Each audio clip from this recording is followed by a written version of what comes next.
మీరేదో ఇవాళ ముఖ్యమంత్రి హార్వర్డ్కి పోయిండు, ఆడ వచ్చిరాని ఇంగ్లీష్లో ఏం నేర్చుకుంటుండో ఏం తెచ్చిండో కానీ ఆయన వచ్చే వరకు టైంపాస్ చేద్దాము అని చెప్పి మీరు డ్రామా చేస్తున్నారు. మాకు తెలుసు, ధారావాహికలాగా నడుపుతా ఉన్నారు. మాకేం ఇబ్బంది లేదు.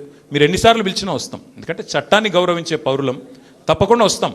మేము తప్పు చేయలేదన్న మాటనే చెప్తాము.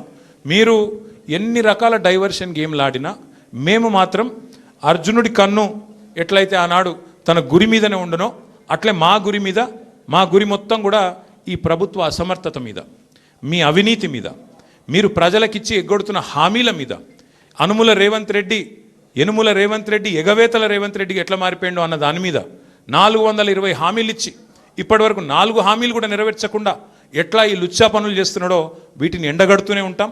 100% వదిలిపెట్టకుండా ప్రాణం పోయేదాకా పోరాడుతూనే ఉంటాం. ఎవరికి భయపడకుండా, ఎవరికి తలవంచకుండా నిఖార్సైన తెలంగాణ బిడ్డలుగా, కేసీఆర్ గారి సైనికులుగా, కేసీఆర్ గారిని తిరిగి ముఖ్యమంత్రి చేసేదాకా మేమందరం కలిసికట్టుగా పనిచేస్తూ ఉంటామని చెప్పి తెలియజేస్తూ మీ అందరికీ కూడా సంఘీభావం చెప్పడానికి వచ్చిన ప్రతి ఒక్కరికి మళ్ళొకసారి ధన్యవాదాలు తెలియజేస్తూ, మిగతా విషయాలు వాళ్ళు నన్నేం అడిగినరు, నేను వాళ్ళనేం అడిగినా అవన్నీ సాయంత్రం మిగతా విషయాలు మాట్లాడుకుందాం. Thank you.